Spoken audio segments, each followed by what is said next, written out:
This podcast is not sponsored or supported by any business or organization. The views reflected on these podcast episodes are my own. Please be aware I am not a medical expert, travel agent, or any other kind of expert.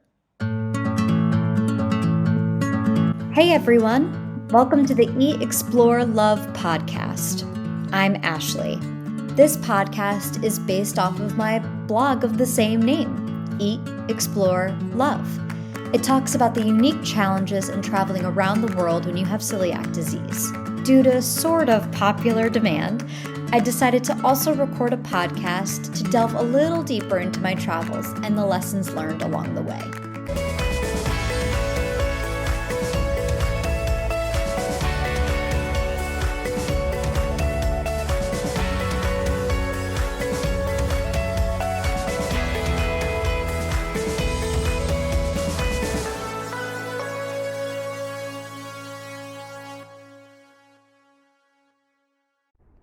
Hi everyone! As we approach the end of the year, we are also approaching the end of season 1 of Eat, Explore, Love, the podcast.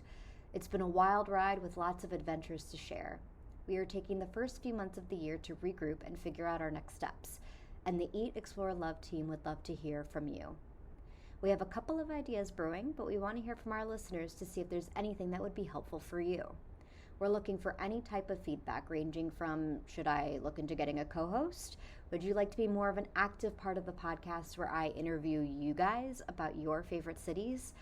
Would you want to hear from more medical experts, travel experts, self-love experts? If you have any thoughts, we want to hear them at hieatexplorelove@gmail.com. We at Eat Explore Love appreciate all of your support and kindness in listening over the past year. That's 130 episodes that you've sat through and listened to.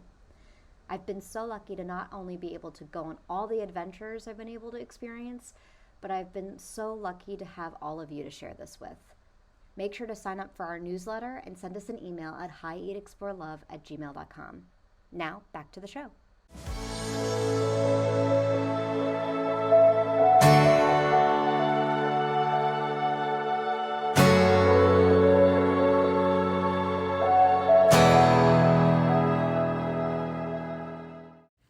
On today's episode of Eat, Explore, Love, the podcast, we are chatting with Ryan, the digital nomad. We chat about the importance of grabbing life by the horns and making the best out of every day. If you want to find out more about how you yourself can become a digital nomad, make sure to check out the links in the show description. Ryan is here to help. Stay tuned for all that and more on this week's episode.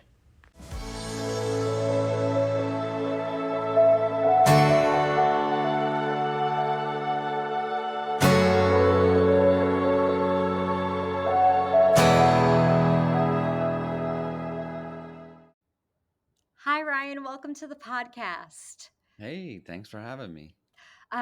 It's so lovely to speak with you. And I don't want to talk politics, but to give everyone that's listening context to whatever way this conversation might go, it is the day after the election that we are recording this. And I'm so glad to be talking with you and talking about just traveling throughout the world and joyous things. Because I think no matter what side of the aisle everybody's on, everybody's a little shell shocked and curious. So thank you for having this conversation with me on such a interesting day. Yeah, I'm happy to have it. I've been looking forward to it all week. I love that. So I start off every podcast by giving my guests the opportunity to introduce themselves and, in your own words, would love to know who you are. Yeah, so I'm a digital nomad coach, and so if you don't know what a digital nomad is, it's anyone who can work from a computer anywhere in the world. Generally, digital nomads move around quite a bit and travel around while working, either remotely or running their business. And I help people make that jump from working their 9 to 5 to working remotely, or running their business at home to running their business from an island in Thailand, or a mountains in Europe. So I love that. And I'm sure a lot of people today Mm, are going to want to listen to this podcast and figure out how they can live their own digital nomad lifestyle. So, this is actually the perfect conversation to be having today, of all absolutely. days. What inspired you to want to travel and become a digital nomad yourself? Sure, sure. So, like 2016, I was working two jobs, 14 hours a day, 6 days a week. I was in the restaurant business during the day, and I was working at UPS in the warehouse at night. And it was killing me. I was reading a lot of travel bloggers like Nomadic Matt, watching travel vloggers on YouTube. I was reading books like The 4 Hour Work Week from Tim Ferriss and Vagabonding by Rolf Potts. And that really just inspired me to have a curiosity about travel and even trying out solo travel, which I had read a lot about, but was a little afraid to do. So I decided I'm just going to try this out. So I got both my jobs to give me 2 weeks off at the same time, which took quite a bit of negotiation. And I went to Costa Rica by myself. I didn't speak Spanish at that time. I didn't know anyone there, and I flew into San Jose and I stayed in a hostel of all places. I never had done that previously in my life and had really no game plan for that trip. That trip um, I kind of went in with a loose game plan after reading all these expert travelers. Keep it loose. That way, when things pop up, you can say yes to them and you're not locked into plans. So, what was great about being in San Jose near the airport for those first couple days was I was meeting a lot of people that had just arrived, but also a lot of people that had just backpacked all of Costa Rica. It's not a huge country. And now they were leaving back out of the biggest airport in the country. So I was able to find out from a lot of people, like, what were your most amazing experiences during your trip in Costa Rica? And then from there, kind of planned my trip.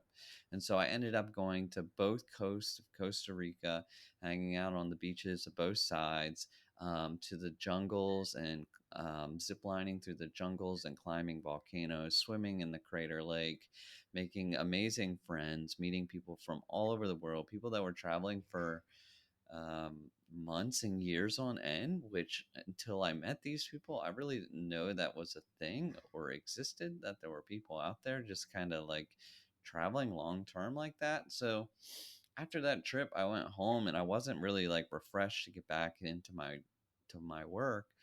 I was like, wow, I really need to make some big changes because I just came off this amazing experience and I want to integrate travel more into my life.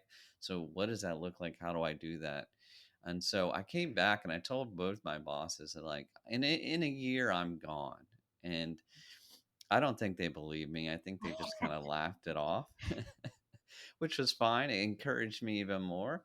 So, I ended up going back to my two jobs and working um, long days and all that. And I was having a few drinks with friends one night about 6 months later, and my buddy and his wife, and they were like, when we retire, we want to get in an RV, we want to travel the U.S.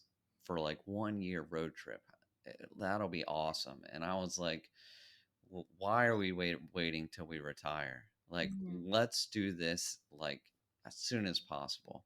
And those conversations became more and more like, I kept kind of planting the seed, like, let's do this. And so we finally just set a date for like a year out from there and said, let's do it. Let's save up all the money we can. We didn't have any kids or anything that we had to handle that, so that made it a little bit easier for us. But we did have houses and cars that we had to deal with, so we actually rented out our houses for 1 year leases. Mm. And we got an RV and we hit the road and we did the U.S. Road trip, 23 states in that 1 year. Um, yeah, and it was just an absolutely epic trip. But I found out about halfway through that this was coming to an end soon, and that we really had no game plan other than we would just go back to our jobs or figure something out when we got back home, go back, move into our homes again. Um, and I started thinking, like, how can I make some money while I'm traveling? Mm. I had already had my real estate license that I had gotten a few years ago. I didn't do too many transactions. I kind of dabbled in it just a little bit. I'd always been interested in it. So my license was active, and I had a good friend who was an investor. She was flipping houses and had a good portfolio of rental properties. So I called her. I said, "Is there any way I can help you find properties while I'm on the road?"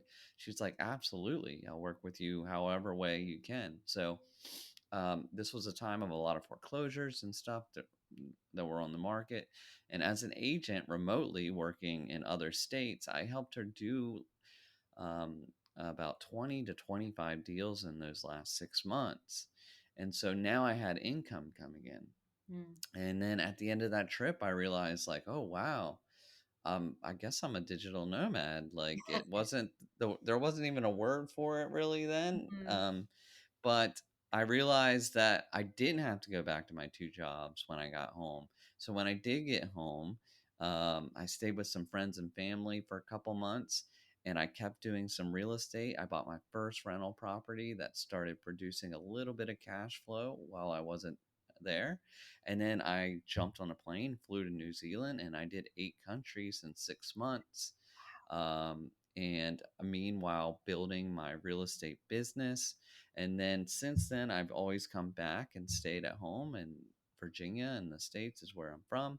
And during my time at summer at home, I live on my sailboat, and I will renovate properties and have tenant turnovers. And I bought properties more over the years, build up a portfolio during the summertime when I'm here. And then in the wintertime, um, I just kind of go into a different mode. I go into more of the coaching and more of the managing of things while I'm gone. So that's kind of a little bit of my story and how I became a digital nomad. Um, I love that. I loved every bit of that story, and thank you for sharing it. I When you have someone that approaches you and would like you to coach them through, is your advice of walking them through real estate and having that sustain them through being a digital nomad, or is it catered to each individual person, their life experience, and how they want to move forward through this?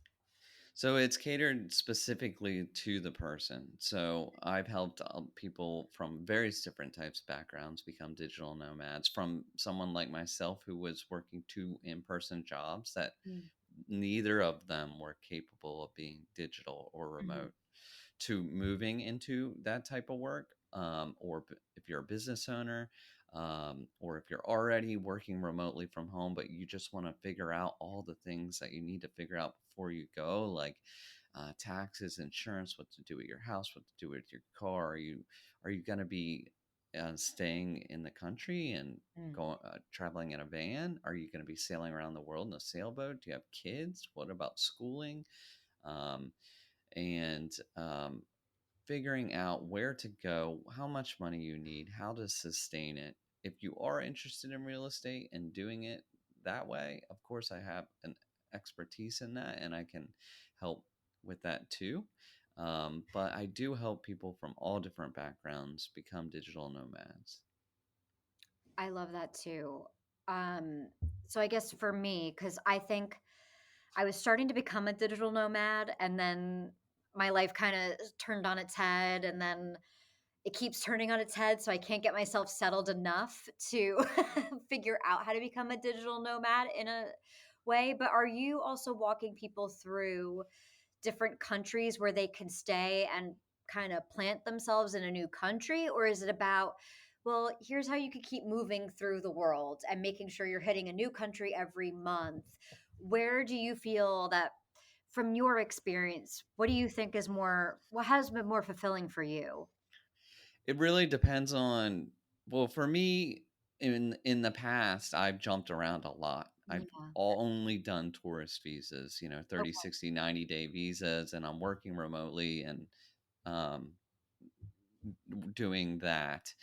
But this in 12 days, I'm moving to Bali for 6 months, and I will actually be on a 1 year digital nomad visa. Just got approved yesterday. Oh So wow. that's my Okay. first long term. Yeah, I'm super excited. That's my first long term visa, and I'll actually be staying pretty much having like an apartment or a villa there in Bali and staying put. Um, so it depends on the person. If you're really adventurous and you want to see a ton of new spots, you can move around and do like I've done for the past 5 or 6 years, or you can take a more longer term approach. And there's like 55 countries who offer digital nomad visas now. Mm, And so the basics of that is that it's a longer term visa. mm, They do check that you're employed, you make a certain amount of money, and it's usually multiple entry as well. So you can come and go out of that country okay. as you like. So for example, with this digital nomad visa for Bali, it's E33G is what it's called.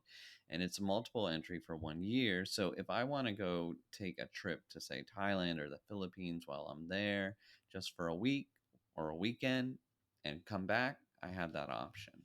Is that part of your coaching service as well? That if people want these digital nomad visas, because I know Portugal's doing it, Hmm. are you able to, that's part of your service of walking them through that visa, or do you not get involved if something requires like legal expertise, so to speak? Well, because the countries are so different, I can point you in the right directions on where to find the specifics and how to apply. But as me being with the spits, there's generally you'll want, if you can't um, do it on their immigration site yourself, you're gonna want to get a local travel agent in that country to help you. Um, Okay. obtain your visa because they know all the ins and outs of it and what's needed, and they're going to be much more efficient than I would be. But I can help point you in the right direction. I That's incredibly helpful, I'm sure, for a lot of people that I know that it's becoming more and more of a thing and more of a desire amongst everybody, especially since COVID, of just possibilities feeling endless. Are you needing to get permission? Or is it usually you're finding with these digital nomad visas where you're needing to get permission from your job in order to go and do that as part of the visa process? Or you just have the paperwork that you get a pay stub and then you're able to go? Or is that country dependent? So it's generally just proof of employment Okay. outside of the country that you're going to be traveling in. That's key. Um, you're not going to go to Indonesia and work for an Indonesian Right. company. That's a total different visa. It Yeah. doesn't really make you a digital nomad. Yeah. So so yeah. Okay, cool. Because I was told at one point when I was looking into getting a digital nomad visa that basically I needed a letter from my company Mhm. saying, yes, I work, Oh yes, Ashley works for this person. I wasn't sure if they were really understanding my question because I wasn't sure if I had other ways of proving my employment. Why did my employer need to become involved in having a say in my business, my personal yeah. affairs? But No, I think it's more about employment verification. If there's a mm, way to, I would say just in general, when it comes to these things, give them as minimal amount of paperwork as possible that can get the point across. And if they need more at that point, you could get that. But yeah, that you brought up a good point. Not all digital nomads get permission from mm, their employers to travel and work remotely. And that's something that I tell people, that they have to make that decision. They yes, know the relationship they have with their boss, they know their company's policies, and are they comfortable just doing it on their own, or subtly kind of introducing it to their boss, or going to their boss and asking permission. Really, I have folks that do all all of those things. But at the end of the day, if you're allowed to work remote, it shouldn't matter where you live. yeah, that's my feeling as well. That's what I keep telling them. You're going to Bali really soon. That's so exciting. I am so excited for you. I can't even imagine how you feel right now, especially if you just got excuse me, that approval yesterday. Yes. What factors into your own personal decisions of picking what country you're going to next? The biggest ones for me are weather. Okay. So I Fair. don't like the cold, right? Yeah. So when winter comes, I go somewhere tropical and warm. Mhm. So that's a huge one for me. Another one for me is I try to go to places where the cost of living is lower than where I'm from in the Okay. States, so that your money just goes so much farther. Mhm. And C, you need to think about the time change. Mm. So if you're gonna be on Zoom calls all day in your home country, and you need to do that while you're traveling, and it's the middle of the night when it's daytime in your country during the day, that means you're working night shift all of a sudden in paradise. Mm. And I don't know about you, but no one really wants to become a digital nomad to go work in paradise and work night shift. So Mhm. you really need to be aware of that. And that's one of the biggest things that people don't think about. And then they get to a place and realize, oh, wow, I'm working halfway through the night, or I need to take phone calls at 1 in the morning. Mm. It really kind of uh, ruins the travel part of or it can be very challenging. Yeah, I worked a couple weeks from Turkey and I had to be on calls Eastern Standard Time. And I was like in the middle of the night taking phone calls, and it was a bit rough, but I didn't really have a Yeah, choice but to be there at that time. So it was little, I can concur in that point that you just made, that it's very important to consider time zones. absolutely. Yeah, it's something people don't think about, but there's still a lot of places you can go where you're just a few hours off. You just go Yeah. north and south, and you can go to a lot of different countries and stay in your time zone. So, Yeah. Even when I was working from Italy or European countries, it wasn't too bad because it was like, okay, I could get away with signing off by 9 o'clock, which I was going to be up anyway. So it's fine to take a phone call. So that was a little easier. But oof, that bigger, I think 8 hours is the difference where it just does not work for me yeah, anyway, in my sleeping patterns. yeah. Um, I What do you find as you're talking to folks is the biggest motivating factor as far as them wanting to become a digital nomad? Is it just the adventure that they're seeking? Is it political in nature? Is it just they want to go back to their roots of the country that their ancestors came from? Is there anything in particular that you're noticing in the trends? I would say the biggest things are a lot of people that want to live the digital nomad life, yes, they have a sense of adventure built in or very curious about what it would be like to live that type of lifestyle. But secondary, I find that a lot of people are just really unhappy in the place that they are now. Mm, They don't like going into the office every day, or they don't love their jobs, or they don't love where they're living, um, and they want to change it up. And the one thing about being a digital nomad is that today you can be, um, here at home, but next week you could be on an island somewhere or in the mm, mountains somewhere, or you can just totally change up your location to the point that as soon as you're off work and you shut that laptop, now you're walking out to this fresh world that you're not used to every day. It's not your everyday. It's not your your usual neighbors and your street that you're used to, and you get to go explore another country, another culture, different types of foods, different types of places, meet new people, make new friends, from all different backgrounds, and have your evenings. Like if you do keep your 9 to 5, say, work schedule during your travels, you have your evenings and weekends to explore. So mhm. I think that's just having that variety, um, makes it a more fulfilling life. Yeah, I agree with you, especially with I have a suspicion, which is going to bring us into our next topic. I know you've started a podcast yourself, and I want to talk about that. And that indicates to me that you're somewhat creative in spirit, which my whole life and what I do in my day job, and this is a side project, requires me to be creative, and changing up your scenery is so imperative to keeping the juices flowing and making sure you're pushing Yeah. yourself one step at a time. So I relate very much to that. And I brought up your podcast. So I want to talk about that. Can you tell me about your podcast? Yeah, so it's called Digital Nomad Nation, and it's coming out. We already have the trailer out. It's already on all the podcast platforms. But we'll be dropping 3 episodes on November 12th. And I'm interviewing digital nomads.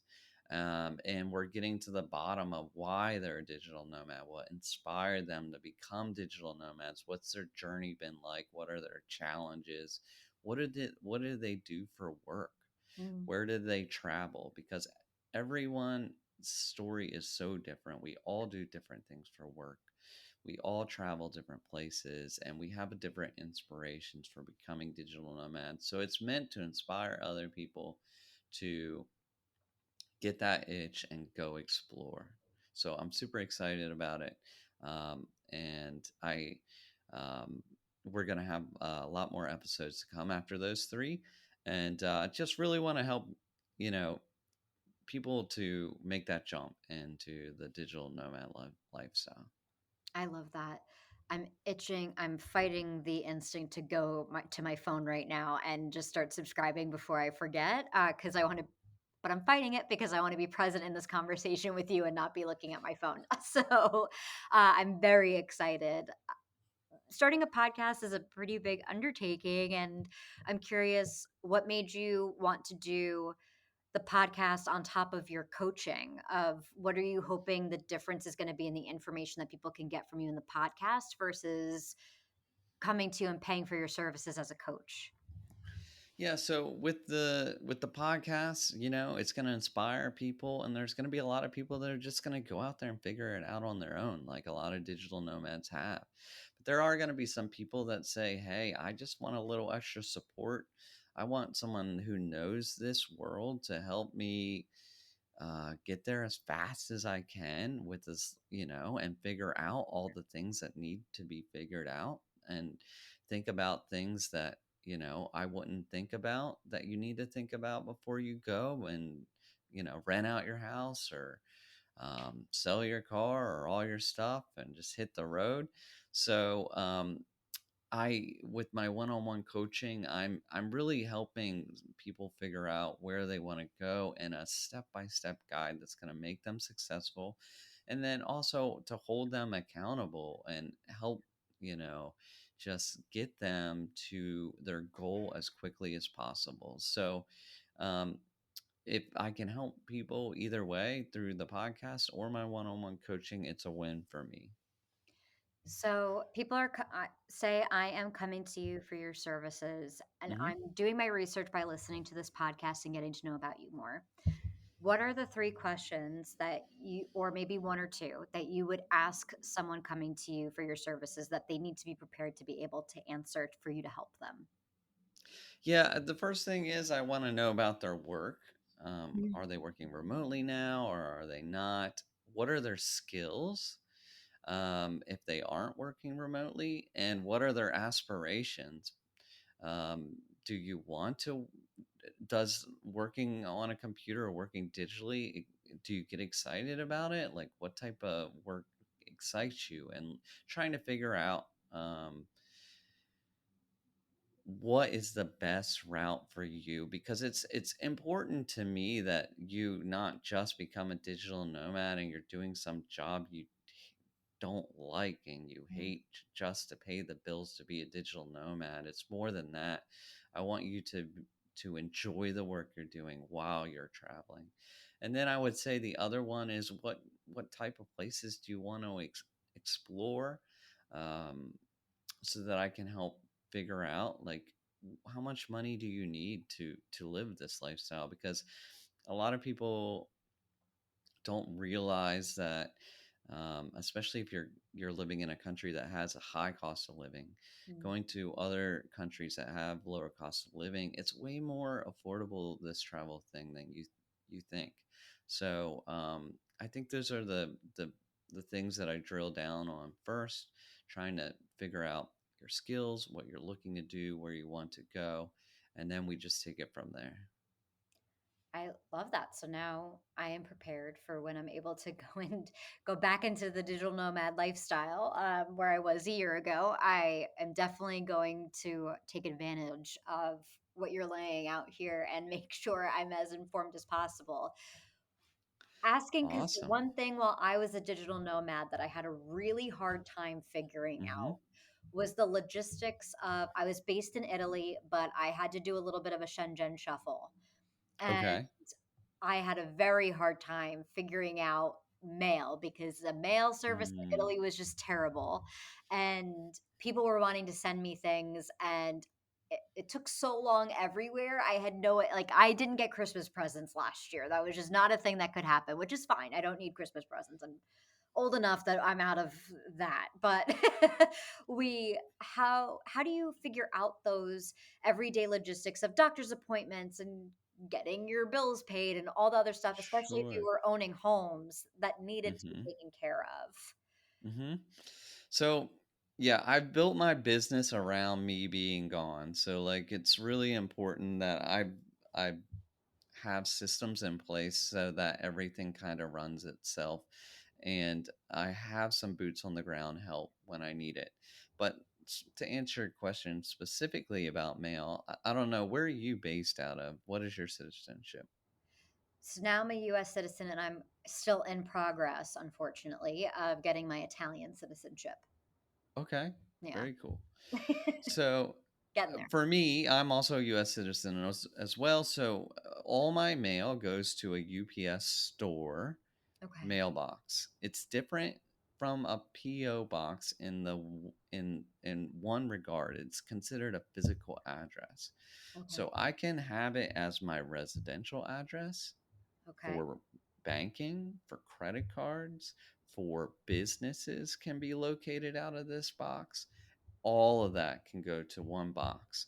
And then what I do is I have someone go by once a month and get all the mail, throw out the junk, open everything else up, take photos of it, and text them or email it to me or scan it and email it to me. That's worked well for me because I have multiple businesses that I have to have physical address for. I do need a place for legal notifications to go to because I am a landlord. And there are online services that allow for mail to be like you have it goes to their warehouse and then they'll scan everything and send it to you. Um, and if you don't have businesses and you don't really need for a physical address, that works as well. As far as like getting packages abroad, there are some services out there for that. It's quite expensive, and you really just kind of have to work with, let's say, the Amazon of Europe or wherever you are, the local version of whatever you can get if you're going to do that, right? You're not going to be getting 2 day Prime um, No, outside of the States. So getting too you much just need to time. yeah, yeah. So that kind of the great thing about that is you're not spending any money on Amazon while you're gone. So that saves a lot of money. Yeah, I love that. I should have done that because I definitely did not understand what I was doing in that regard the first time around. So thank you for that advice for when I do it Yeah, again, because it will happen again. My last big question for you, and then I have a couple of rapid fire questions to sure. ask you. But what has been the most rewarding part of this digital nomad empire that you've built for yourself and helped others build? The most rewarding thing for me is just knowing that I can get on a plane tomorrow and change up my scenery to a place that just really excites me, and I'm super grateful to be there. It's very fulfilling. But more than that, now that I'm a coach, I'm also helping other people do that, and so that's also really rewarding to see someone who was where I was just 5 or 6 years ago, and now they're out there traveling the world, and I'm seeing on their social media them living a more fulfilling life. So that's what drives me at this point. With my businesses in real estate, it's been I have enough income to um, keep me afloat as I could travel indefinitely, really. But now the coaching is really more purpose based, and it's just to help other people um, live the same lifestyle. So that's I love what that. I'm doing it for now. I love that. And thank you for what you're doing because I know that you're providing a lot of people a lot of happiness and fulfillment. And I feel like it's so easy to dismiss the digital nomad stuff for people, Hmm. but it's having gone through it myself, it is the greatest chapter of my life is having that experience. So um, I think people underestimate the value that you probably bring. And I think that you are doing incredible work in what you're doing and you're empowering people in a way that is truly inspiring for me having knowing and having been where you've been. Oh, well, thank you so much. I really enjoy it. And that's the most important thing. Like, Mhm. you should be enjoying your work, and you should be enjoying the places that you're traveling and getting to know and in depth. Yeah. Well, I've taken up so much of your time already, but I ask all of my guests the same rapid fire questions at the end Okay, of every episode, and it's in the eat, explore, love vein, if that's okay. sure. Amazing. So, in your opinion, what is the city with the best food? Hmm. It always stumps people, and it makes me happy that it stumps people. I think maybe Bangkok, Thailand. I'll tell Okay. you, the street food scene is insane there. I love that. And you're gonna find just, mom and pop street stalls that are just making fresh, cool, weird, crazy, different things at everywhere you turn for just a dollar or two, and you'll never go hungry. I love that. Do you prefer a vacation that requires you to be active or relax? I'm pretty laid back, so I'm usually chilling. I'll climb a mountain or two every once in a while, but it's not every day. I'm jealous. I wish I was capable of relaxing. Where is the city that you learned the most about yourself?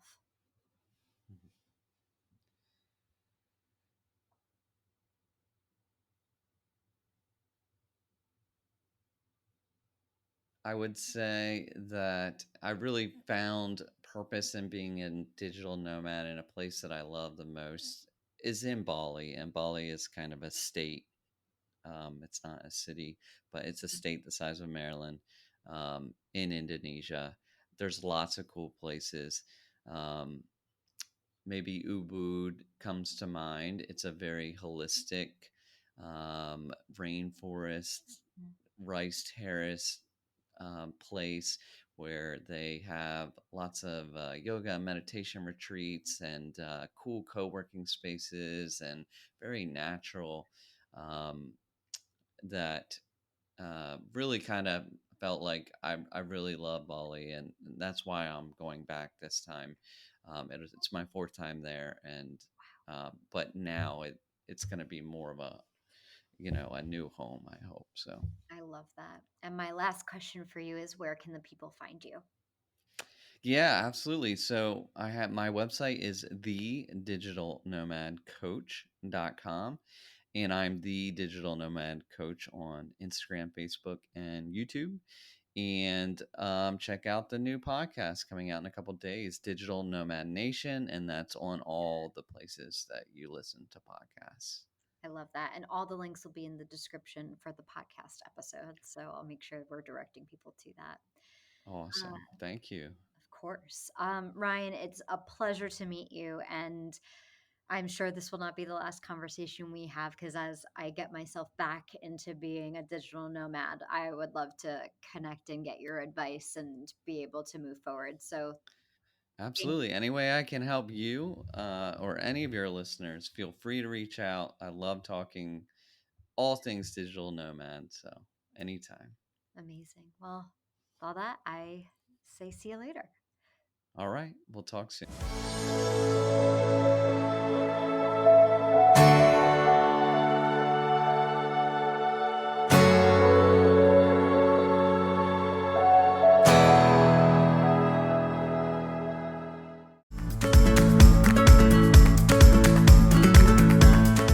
Thank you for joining me this week for all the fun journeys and lessons learned on my big adventure called life. For more information on the different cities discussed, check out the blog posts on hieatexplorelove.com, posted every Monday, Wednesday, and Friday. If you have any questions or fun stories to share, feel free to reach out at hieatexplorelove@gmail.com. Until next week, remember to eat well, explore the world, and love yourself. See you next time. This episode is produced, scripted, and edited by me, Ashley. Special thanks to Sarah Mientka.